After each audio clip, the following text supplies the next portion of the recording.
Hello दोस्तों, dragon डिवॉरिंग मेज के एपिसोड 17 में आप सभी का स्वागत है।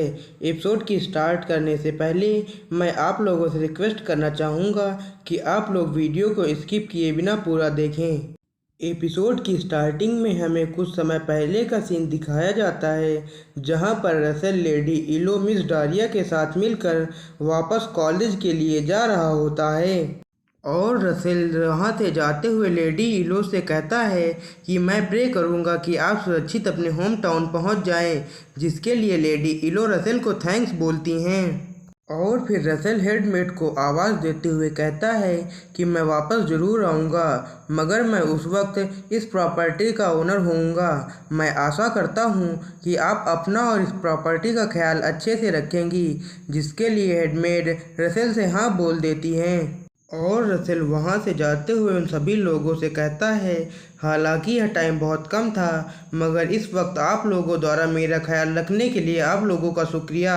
जिस पर मिस डारिया कहती हैं कि तुम श्योर हो कि तुम्हें करेज नहीं चाहिए, जिसके लिए रसेल मना कर देता है और कहता है अगर मैं कैरेज से जाऊंगा तो मैं लेट हो जाऊंगा, इसके लिए मेरा भाग कर जाना ही मेरे लिए बेस्ट ऑप्शन होगा। जिस पर मिस डारिया कहती हैं कि मेरी आपसे रिक्वेस्ट है कि आप जब वापस जाएं तो आप यह लेटर प्रोफेसर ह्यूबर्ट तक डिलीवर कर दें।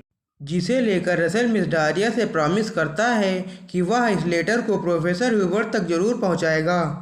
और फिर हम प्रेजेंट टाइम पे आ जाते हैं, जहां पर रसेल प्रोफेसर के ऑफिस में उन्हें लेटर देने आया होता है, जिस पर प्रोफेसर कहते हैं कि यह मेरे लिए बड़े ही रिलीफ की बात है कि तुम यहाँ पर सही टाइम पर पहुँच गए हो। और प्रोफेसर ह्यूबर्ट उस लेटर को पढ़ते हुए काफ़ी परेशान हो जाते हैं और वह कहते हैं कि मुझे माफ़ करना कि मैं सिलेक्शन के टाइम पर तुम्हारी सहायता नहीं कर पाऊँगा, क्योंकि मुझे जल्दी ही किसी काम से बाहर जाना होगा। जिस पर रसेल कहता है कि प्रोफेसर आपको परेशान होने की ज़रूरत नहीं है, मैं अपनी पूरी कोशिश करूँगा। जिस पर प्रोफेसर ह्यूबर्ट कहते हैं कि तुम अपना ध्यान रखना और सिलेक्शन के टाइम पर ब्रदर उल्सन को थोड़ा भी लाइटली लेने की कोशिश मत करना। और प्रोफेसर खड़े होते हुए कहते हैं कि आपको सबसे ज़्यादा बेस्ट देने की ज़रूरत है, ना कि अपना बेस्ट देने की ज़रूरत है। जिस पर रसेल पूरे कॉन्फिडेंस के साथ कहता है कि प्रोफेसर आपको परेशान होने की ज़रूरत नहीं है, मैं सबसे ज़्यादा बेस्ट देने की कोशिश करूँगा। तभी रसेल को नोटिफिकेशन आता है कि आपको टावर सिलेक्शन एग्ज़ाम में सबसे ज़्यादा अच्छी परफॉर्मेंस देकर सभी जज की एक्नॉलेजमेंट को प्राप्त करना है, जिसके लिए आपको रिवार्ड में माना स्टोन दिए जाएंगे।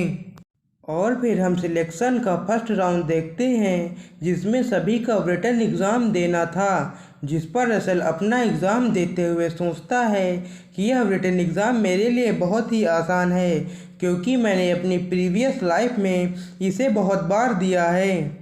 इसके बाद रसेल को किसी बात की चिंता होने लगती है, जो कि मिस डारिया द्वारा प्रोफेसर को दिया गया लेटर था। जिस पर रसेल सोचता है कि मेरी प्रीवियस लाइफ में उस लेटर के आने के बाद ही प्रोफेसर की ट्रिप्स बढ़ गई थी, इतनी कि वह अपनी क्लास में लेक्चर भी नहीं दे पाते थे।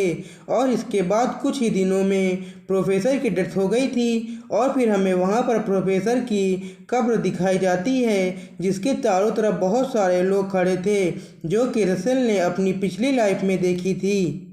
और फिर बाहर खड़े होकर रसेल सोचता है कि मुझे नहीं पता वहाँ पर क्या हुआ था, लेकिन वहाँ जो भी हुआ था वह बहुत ही खतरनाक था। और वह एक पेड़ पर एक स्नेक को चढ़ते हुए देखता है, जो कि एक बर्ड को पकड़ लेता है। और वह सोचता है क्योंकि फ्लेम टावर में प्रोफेसर एक हाई रैंक के मैच हैं, तो उन्हें मारना इतना आसान नहीं होना चाहिए था। इसके बाद हम देखते हैं कि वहाँ पर सभी का रिजल्ट अनाउंस किया जाता है, जिसमें रसेल ने टॉप स्कोर हासिल किया था। लेकिन रसेल अभी भी उस लेटर के बारे में सोच रहा था कि क्या मैं प्रोफेसर के डेथ को रोक सकता हूँ। और फिर इसी तरह से सेकेंड टेस्ट स्टार्ट हो जाता है, जिसमें सभी का इंटरव्यू लिया जाएगा।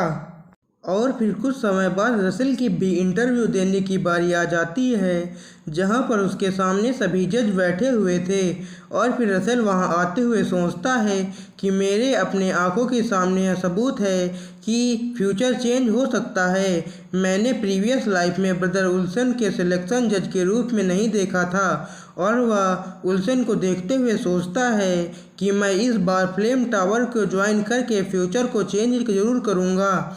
और मन में कहता है तो मुझे यहाँ पर उल्सन का एक्नॉलेज होने की ज़रूरत है। तभी साइड में बैठे प्रोफेसर रसेल को बताते हैं, जब सिलेक्शन जज आपसे क्वेश्चन पूछेंगे तो आपको उन सवालों का जवाब शॉर्टली और अच्छे से देना है। और फिर सभी जज रसेल से क्वेश्चन पूछने लगते हैं, जिनके रसेल सभी जवाब सही सही देता है और सोचता है कि इंटरव्यू के क्वेश्चन रिटन के एग्ज़ाम से कहीं आसान हैं। और इसके बाद एक प्रोफेसर रसेल से कहती हैं कि इंटरव्यू एग्ज़ाम के बाद इसका एक और राउंड भी है, जिसमें आपको जज के माना प्रेशर को झेलना होगा, जिसे रसेल आसानी से पार करते हुए सोचता है कि मेरी प्रीवियस लाइफ में मैं हमेशा इसे पर फेल हो जाता था, मगर इस बार यह अलग है, मैं इस बार सिलेक्ट होकर ही रहूँगा। रसेल को मानव प्रेशर के अंडर में इतनी शांति से खड़ा देखकर येलो टावर के जज उसकी प्रशंसा करने लगते हैं, लेकिन तभी ब्रदर उल्सन एक्साइटेड होते हुए अपना माना रिलीज करने लगते हैं। और इसी के साथ हमारा एपिसोड यहीं पे ख़त्म होता है। एपिसोड अच्छा लगा हो तो इसे लाइक करके चैनल को सब्सक्राइब कर लें।